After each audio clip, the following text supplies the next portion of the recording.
કપટ, મતલબ અને સ્વાર્થનો સરવાળો કેજરીવાલ 31/10 ગુજરાતમાં આવે છે, ખેડૂતોની વાત કરવા માટે આવે છે, હકીકતમાં પોતાનો સ્વાર્થ સિદ્ધ કરવા માટે આવે છે, કારણ કે એને ખેડૂતના ખની ખબર નથી, ખેતીના ખની ખબર નથી. પુરાવા છે.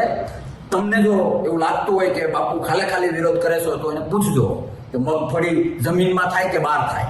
એને એ પણ પૂછજો કે ગલકું વેલામાં થાય કે ઝાડ ઉપર થાય.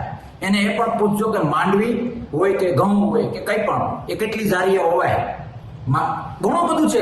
એને એ પણ પૂછજો કે નિંદામણ અને પાક દાંતેડી લઈને જઈએ તો પાક કાઢી નાખવાનો હોય કે નિંદામણ કાઢી નાખવાનું હોય.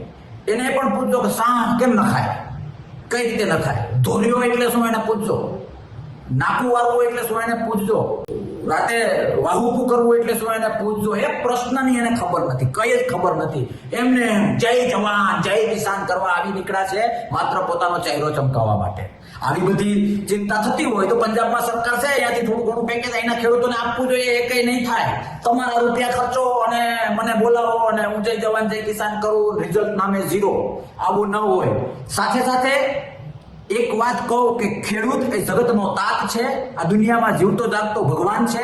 એના પ્રશ્નોને લઈને લડવું જોઈએ, તાકાતથી લડવું જોઈએ. સ્વાર્થ, પોતાના સ્વાર્થ માટે જો કોઈ ખેડૂતને કેજરીવાલની જેમ હાથો બનાવે તો ભાઈ સહન કરવામાં નહીં આવે, તાકાતથી વિરોધ કરવામાં આવશે. એમને આવા પ્રશ્નોની સાથે સાથે એ પણ પૂછજો કે ખેતી કોઈ દી કરી બાપ દાદામાં, ખેતીમાં કઈ રીતે હોય એ કઈ ખબર પડે?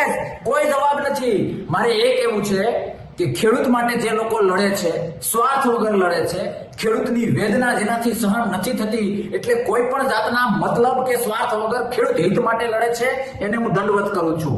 તમે લોકો કેજરીવાલની સભામાં ન જતા, એને બદલે ત્યાં જે 2-5 કલાક તમે આપો જિંદગીના બગાડો, પછી 50, 100, 200, 500, 1000 રૂપિયાનો ખર્ચો કરો.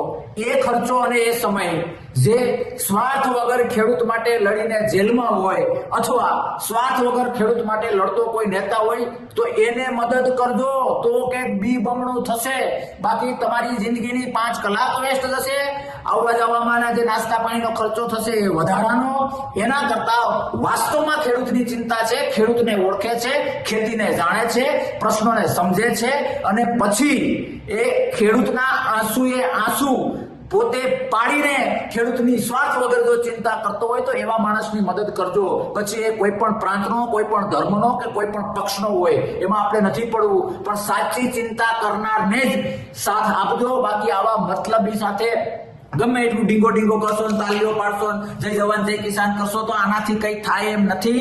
આપણા બધાના ખભે, એટલે કે ખેડૂતના ખભે બંદૂક ફોડવા કેજરીવાલ અને એની ટોળકી નીકળી છે.